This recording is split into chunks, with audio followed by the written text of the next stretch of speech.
अस्सलाम वालेकुम everyone, welcome back to green tech solar Pakistan. Fawad, कौन सी इंडस्ट्रीज हैं पाकिस्तान में जिस पे तो नो ब्रेनर आप कह सकते हैं कि यार यहाँ पे तो सोलर पे डिस्कशन भी नहीं होनी चाहिए और उससे पहले सोलर को लग जाना चाहिए या लगवा लेना चाहिए?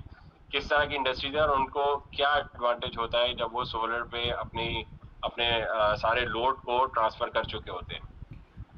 देखें, businesses specifically all the businesses जो कि प्रॉफिटेबल हैं, जो कि चल रहे हैं, ऑपरेशंस कर रहे हैं और अपने बिजली के बिल पे कर रहे हैं, क्योंकि वो ग्रिड से कनेक्टेड हैं तो वो ग्रिड से बिजली बाय करते हैं।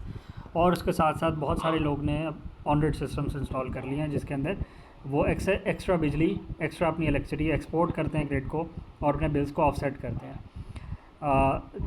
तो ये सब कंज्यूमर्स तो हैं कि जो अपने जिनकी फ़िक्स कंजम्पशन है। अच्छा, इसमें स्पेसिफिकली अगर इंडस्ट्री के अंदर आ जाएँ तो हॉस्पिटल्स, स्कूल्स, बैंक्स और इस तरह के और जो बिजनेसेस हैं, ऑफिसेज जो 9 to 5, 8 to 6 के ऑपरेशन टाइमिंग्स में चल रहे हैं, उनके लिए तो नो ब्रेनर है कि वो अपना at the very least on grid system install करें ताकि वो अपनी सेल्फ कंजम्पशन तो करें। बट ऐसे सिस्टम भी जो सेल्फ कंजम्पशन बेस्ड होते हैं ऑन ग्रिड सिस्टम्स, उसमें भी आपको पता है कि 15 से 20% की जो कंजम्पशन होती है, जो जनरेशन कैपेसिटी होती है, वो लॉस्ट हो जाती है, क्योंकि ऐसे सिस्टम फंक्शन करते हैं on the basis of self consumption.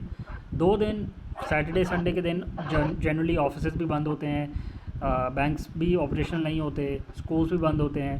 तो ऐसा सिस्टम जो सिर्फ आपको पावर देने के लिए बना होता है, वो ऐसे 2 दिन आप नहीं यूज़ करते उसे। और जो एक्सपोर्ट करने के लिए बना होता है, वो आप सस्ती बिजली ग्रिड को बेच देते हैं।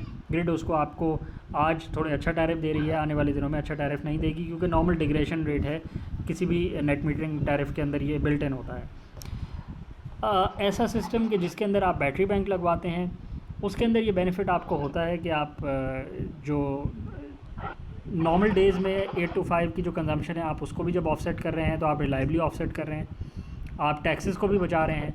क्योंकि करंटली अगर आप कमर्शियल एंटिटी के बिल की बात करें तो कमर्शियल एंटिटी को जो टैरिफ लग के आ रहा है और जो उसमें टैक्सेशन का कॉम्पोनेंट है, वो 60 और 40% का रेशो चला गया है।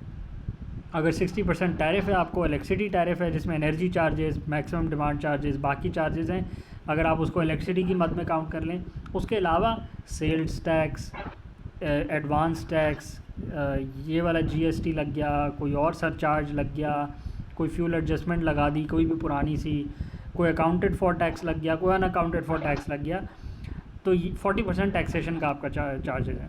तो आप ऑन ग्रिड सिस्टम में जब आप अभी तक जिनके नेट मीटरिंग के कॉन्ट्रैक्ट्स वैलिड हैं, अगर वो नेट मीटरिंग भी कर रहे हैं तो वो सिर्फ और सिर्फ यूनिट टू यूनिट ट्रेड कर रहे हैं, वो टैक्स को ऑफसेट नहीं कर रहे, क्योंकि टैक्स को आप ऑफसेट कर नहीं सकते एज अ कंज्यूमर, आपके नेट मीटरिंग के एग्रीमेंट में मेंशन ही नहीं है। तो जब आप हाइब्रिड सिस्टम की तरफ जाएंगे और बैटरीज में स्टोर करेंगे और ग्रिड से कंजम्पशन को भी ऑफसेट कर लेंगे और अपनी ग्रिड से कंजम्पशन करेंगे ही नहीं, तो फिर जो प्रोग्रेसिव रेट है टैक्सेशन का, आप उसको भी अवॉइड कर जाएंगे। तो उसकी जो बेनिफिट्स हैं वो आप 80, 90 रुपीज़, 100 रुपीज़, आपको पता है बहुत सारे कंज्यूमर्स को कराची में कमर्शियल एंटिटीज़ को 100+ 111 रुपये के यूनिट के बिल भी आ रहे हैं। लोग अपने बिल्स को चेक करें, वो खुद ही बता सकते हैं उनको कितने के बिल लग के आ रहे हैं। और ये जो कि इलेक्ट्रिक के अंडर बिलिंग की बात हो रही है, कुछ छोटे डिस्कोज़ की बात नहीं हो रही जो लोगों ने सेल्फ क्रिएटेड डिस्कोज़ बनाई हुई हैं या सेल्फ कोई जनरेशन कंपनी बनाई हुई, उसकी बात नहीं हो रही। जो मेजर कैरियर है, जो मेजर ऑपरेटर है, उसकी बात हो रही है। ऑफ कोर्स उसमें टैक्सेशन का कंपोनेंट ज़्यादा सिग्निफिकेंट है, यही वजह है।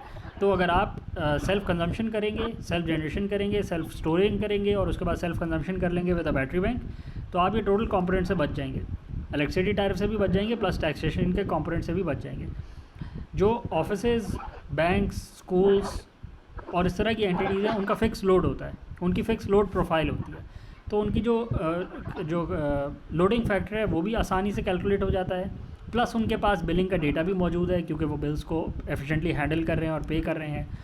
प्लस जो सोलर सिस्टम उनके यहाँ लगता है, वो जिस कैपेसिटी फैक्टर पे यूटिलाइज़ होता है वो भी बहुत हाई होता है, और उसके साथ साथ उनकी जो एवरेज लोड प्रोफाइल है वो भी बहुत इजीली आइडेंटिफाइल है, वो बहुत नॉर्मल सा पीक होता है, उसमें बहुत ज़्यादा फ्लक्चुएशंस नहीं होती, जैसे कि किसी भी फैक्ट्री एंटिटी में या बाकी एंटिटीज़ में जहाँ पे सर्ज रेटेड डिवाइसेस होती हैं जो कंटिन्यूसली ऑन ऑफ हो रही हों, वहाँ पे लोड साइजिंग करना मुश्किल होता है।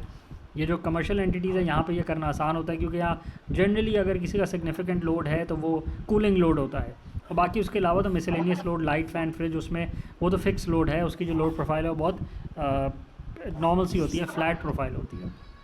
तो ऐसी बेसिस पे सिस्टम डिज़ाइन करना और उस सिस्टम से बेनिफिट लेना, दोनों में बहुत फ़ायदा है। क्योंकि जब आप बैटरीज़ को एक्सेसिवली डिस्चार्ज नहीं कर रहे तो बैटरीज़ की लाइफ प्रोलॉन्ग हो जाती है।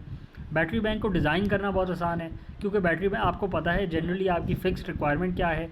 वो बैटरी बैंक कभी भी फ्लैट नहीं होता, आप उसको 100% डिस्चार्ज नहीं करते, उसकी लाइफ प्रोलॉन्ग हो जाती है। उसके जो रेटेड लाइफ साइकिल्स हैं आप उसके पास उनको अचीव कर रहे होते हैं। उसका टेम्परेचर मेंटेन करवाना आसान है, क्योंकि कमर्शियल एंटिटीज़ जनरली बिल्टअप बेहतर होती हैं। जो इंडस्ट्री और जो फैक्ट्रीज़ की कंडीशन है वो आपको पता है ज़्यादा टफ़ हैं, ज़्यादा रगेड हैं, वो ज़रा उसमें डस्टी इन्वायरमेंट ज़्यादा है, लेबर ज़्यादा इन्वॉल्व है, तो वहाँ पे चीज़ों की, इक्विपमेंट की इतनी अच्छी केयर नहीं होती जितनी कमर्शियल एंटिटीज़ में होती है, क्योंकि वो सिटीज़ में भी ज़्यादा है।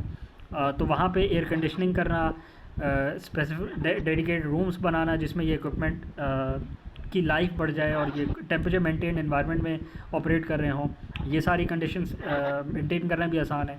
तो इन सारी चीज़ों से जो बेनिफिट होता है वो कंज्यूमर को होता है, क्योंकि उस इक्विपमेंट की लाइफ बढ़ जाती है, इक्विपमेंट की एफिशिएंसी इंप्रूव हो जाती है, इक्विपमेंट की परफॉर्मेंस इंप्रूव हो जाती है, इक्विपमेंट को उसकी O&M कॉस्ट कम हो जाती है, मेल फंक्शंस प्रिवेंटिव और बाकी जो करेक्टिव मेंटेनेंस है उसकी डाउन टाइम कम हो जाता है। और बेनिफिट्स फिक्स्ड हैं, क्योंकि आप सेल्फ कंज्यूमर हैं, सेल्फ कंजम्पशन आप कर रहे हैं, खुद ही जनरेट कर रहे हैं, खुद ही कंज्यूम कर रहे हैं, कोई बीच में कॉन्ट्रैक्ट नहीं है, कॉन्ट्रैक्ट फॉर डिफरेंस नहीं है, कोई और कॉन्फ्लिक्ट ऑफ इंटरेस्ट नहीं है। तो 100% विन विन सिनेरियो के अंदर आप एक सिस्टम इंस्टॉल कर रहे हैं जिसकी payback period within 2 to 2.5 years है, with the battery bank included. और सिस्टम की लाइफ, जो सबसे वीकेस्ट कंपोनेंट है, जिसकी सबसे ज़्यादा डर लोगों को लगता है, वो बैटरीज़ है। अगर ऐसी कंडीशंस में आप इंस्टॉल करेंगे तो 13 ईयर प्लस लाइफ आपको मिलेगी विद लिथियम बैटरी बैंक। और सही से इस्तेमाल करेंगे थोड़ी सी और ज़्यादा मिल जाएगी, बट सेफ साइड अगर आप 13 ईयर्स भी ले लेंगे तो आपको पूरे 25 ईयर्स के अंदर दो दफ़ा बैटरी बैंक्स को रिप्लेस करवाना पड़ेगा। आप अपने इकोनॉमिक एनालिसिस में उसको इंक्लूड कर लें, नो ब्रेनर है। और ये विन विन सिनेरियो जिसके अंदर ऐसी एंटिटीज़ को without giving a second thought source systems को अडॉप्ट करना चाहिए। और इसके अलावा बेनिफिट्स, हर ऐसी एंटिटी में जेनसेट रखे हुए हैं, डीजल जेनसेट्स हैं जो कि अपने आप को अनइंटरप्ट पावर सप्लाई देने के लिए इंस्टॉल किए हुए हैं, क्योंकि वो चल ही नहीं सकते विदाउट डीजल जेनसेट्स, क्योंकि पावर फेलियर किसी भी टाइम हो जाता है। प्रेडिक्टिव जो स्केड्यूल्ड मेंटेनेंस है वो भी हो जाती है, अनस्केड्यूल्ड मेंटेनेंस वो भी हो जाती है, पावर फॉल्ट्स भी आ जाते हैं, लाइन फॉल्ट्स आपको पता है नॉर्मल हैं, और उसके अलावा अनस्केड्यूल्ड लोड शेडिंग भी हो जाती है। तो ऐसे सिनेरियोज़ में बैटरी बैंक्स आपको अफोर्डेबल इलेक्ट्रिसिटी भी प्रोवाइड कर रहे हैं, उसके साथ साथ एनर्जी सिक्योरिटी भी प्रोवाइड कर रहे हैं, और आपको लोड शेडिंग की कॉस्ट से भी बचा रहे हैं, जो कि आप करंटली डीजल के फ्यूल कॉस्ट, डीजल की इक्विपमेंट कॉस्ट, उसकी after and operation and maintenance cost को भी अवॉइड करते हैं। तो ये जो पूरा का पूरा इकोनॉमिक एनालिसिस है, इसके अंदर आप लेस दैन 2 ईयर्स पे आ जाते हैं अपने पे बैक पीरियड के अंदर, विच इज़ फिनोमिनल कि आपने एनर्जी के सारे इश्यूज़ को अपना सॉल्व कर लिया है। अब आप बाकी अपना फोकस करें अपने बिज़नेस को इम्प्रूव करने के अंदर। और इसके साथ जो बेनिफिट्स आपको मिलते हैं वो ये हैं कि आपने अपनी एनर्जी प्राइस को पैक कर लिया है फॉर द नेक्स्ट 25 ईयर्स, जो कि आप कभी भी ग्रिड के साथ, किसी भी मार्केट ऑपरेटर के साथ रह के पैक नहीं कर सकते। जिस प्राइस पे वो आपको सेल करते हैं आप उसको पैक नहीं कर सकते, जिस प्राइस पे आप उनको सेल कर रहे हैं आप उसको भी पैक नहीं कर सकते। तो अगर करंटली आपका ऑन ग्रिड सिस्टम आपके बिल को ज़ीरो कर रहा है तो अगले 5 ईयर्स में वो बिल ज़ीरो नहीं रहेगा, क्योंकि लेट्स अज्यूम आपकी कंजम्पशन के टैरिफ को वो नहीं इंक्रीज़ करते, बट आपकी एक्सपोर्ट के टैरिफ को उन्होंने 100% डिक्रीज़ करना ही है। बट इन रियलिटी ये और सिग्निफिकेंट है, ये और ज़्यादा डेट्रीमेंटल है, क्योंकि आपकी इंपोर्ट टैरिफ को उन्होंने इंक्रीज़ करना है और आपकी एक्सपोर्ट टैरिफ को उन्होंने डिक्रीज़ करना है। तो जो डिफरेंस है आपका वो बढ़ना ही बढ़ना है। तो जो ऑन ग्रिड सिस्टम का आपका बेनिफिट है वो ओवर द नेक्स्ट 5 ईयर्स और डिक्रीज़ करना है। बट कंपैरेटिवली अगर आप हाइब्रिड सिस्टम से कंपेयर करेंगे तो उसमें जो उसका बेनिफिट है वो जो आज बेनिफिट है कल को भी वही होना है। On the other hand, on the contrary, वो बेनिफिट इंक्रीज़ करेगा, क्योंकि जो आप एक्सपोर्ट तो कर नहीं रहे, जो इंपोर्ट आप अपनी ऑफसेट कर रहे होंगे वो उस वक्त की इंपोर्ट कॉस्ट को जब आप कैलकुलेट करेंगे तो वो तो बढ़ती जा रही है, और आप इंक्रीजिंग इंपोर्ट कॉस्ट को ऑफसेट करते जा रहे हैं, तो आपका बेनिफिट बढ़ता जा रहा है। आसान अल्फाज में आपका बेनिफिट बढ़ता ही जाना है, तो उसमें आपको कोई इशू वाली बात नहीं है। कुछ और ऐड करेंगे आप इसमें? बस आपने काफ़ी डिस्क्राइब कर दिया। अगर इस तरह के सिस्टम्स आपको भी चाहिए तो आप कांटेक्ट कर सकते हैं। ग्रीन टेक सोलर की services all over Pakistan available हैं, कराची, लाहौर, इस्लामाबाद, ऑल ओवर पाकिस्तान छोटे सिस्टम्स 2 किलोवाट के या फिर 20 मेगावाट के सिस्टम्स हो, ऑन ग्रिड, ऑफ ग्रिड या हाइब्रिड सिस्टम्स, रेजिडेंशियल, कमर्शियल या इंडस्ट्रियल सिस्टम्स, किसी भी तरह के सिस्टम्स आपको चाहिए आप कांटेक्ट कर सकते हैं। ग्रीनटेक सोलर की services all over Pakistan available हैं।